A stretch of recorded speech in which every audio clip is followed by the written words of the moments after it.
Bismillahirrahmanirrahim. Baiklah, langsung saja saya akan memaparkan materi kami yang berkaitan dengan waktu dan pranata. Jadi adapun materi pertama itu mengenai pengertian dan istilah.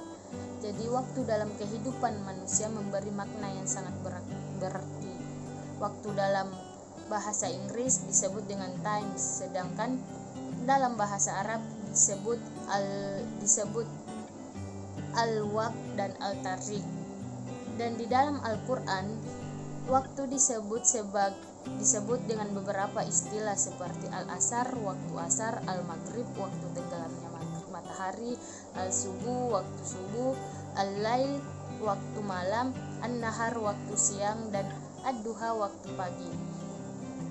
Banyaknya penyebutan istilah waktu dalam Al-Quran memberikan makna bahwa waktu itu sangat penting bagi manusia.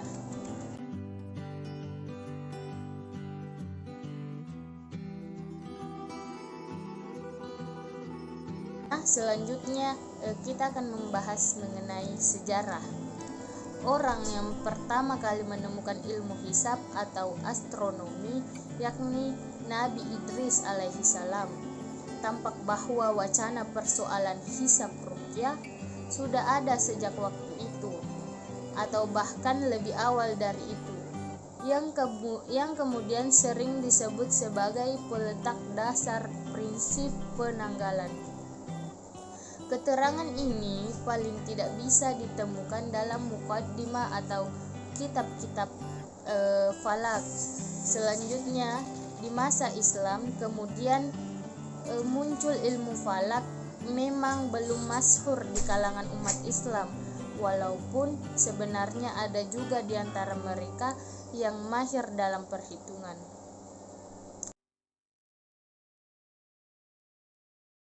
Secara formal, perhitungan tahun Hijriah ditetapkan seiring dengan penetapan hijrahnya Nabi Muhammad SAW sebagai dasar kalender Hijriah yang dilakukan Umar bin Khattab.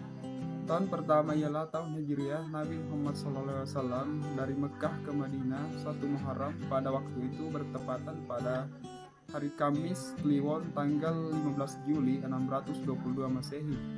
Sejak kekuasaan kerajaan-kerajaan Islam di Indonesia, umat Islam sudah terlibat dalam pemikiran hisab yang ditandai dengan penggunaan kalender Hijriah sebagai kalender resmi.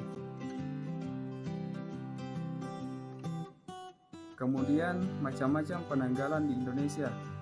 Yang pertama, penanggalan Masehi. Penanggalan Masehi dimulai sejak kelahiran Isa al-Masih. Hal ini didasarkan pada peredaran matahari. Semua yang dimulai pada saat matahari berada di titik Aries hingga kembali lagi ke titik semula. Kemudian yang kedua, penanggalan Cina Tiongkok. Bagi bangsa Cina, pembuatan almanak telah dikenal sejak 5.000 tahun yang lalu, Tiongkok purba. Penanggalan ini dikenal dengan sebutan kalender bulan, Jinli atau kalender petani karena diperuntukkan bagi upaya untuk mengetahui musim yang terjadi terhadap siklus di bumi. Selanjutnya, penanggalan Jawa Islam.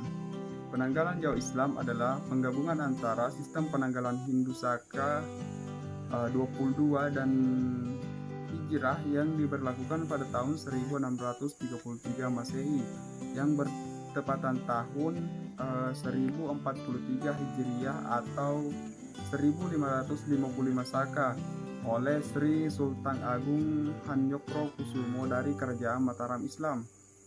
Kemudian penanggalan Hijrah. Secara prinsip, penanggalan ini merupakan tahun atau kalender yang perhitungannya dimulai sejak Nabi Muhammad hijrah dari Mekah ke Madinah. Perhitungan sistem ini didasarkan pada peredaran bulan mengelilingi bumi. Ini berasal dari kata kalender, yang artinya hari permulaan dari suatu bulan.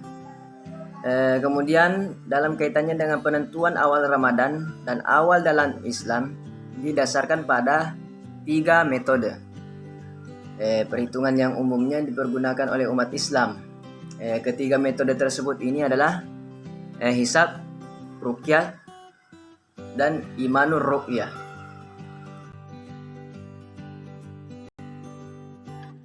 Kemudian selanjutnya yaitu penentuan arah kiblat. Jadi sebelum kita mengetahui apa itu mengenai penentuan arah kiblat, yang perlu kita ketahui di sini adalah kiblat berasal dari bahasa Arab yang artinya arah atau menghadap. Yang dimaksud dengan kiblat adalah arah mata angin yang menuju ke arah Ka'bah yang berada di Mekkah Al-Mukarramah. Kemudian atau juga kiblat dimaknai sebagai bangunan Ka'bah atau arah yang dituju kaum muslimin di dalam melaksanakan sebagian ibadah. Kemudian penentuan arah kiblat. Jadi penentuan arah kiblat ini dilakukan yaitu dengan cara yang pertama mencari lintang Ka'bah, kemudian kedua bujurnya, dan yang ketiga setelah itu adalah lintang markas, dan yang keempat adalah bujur markas.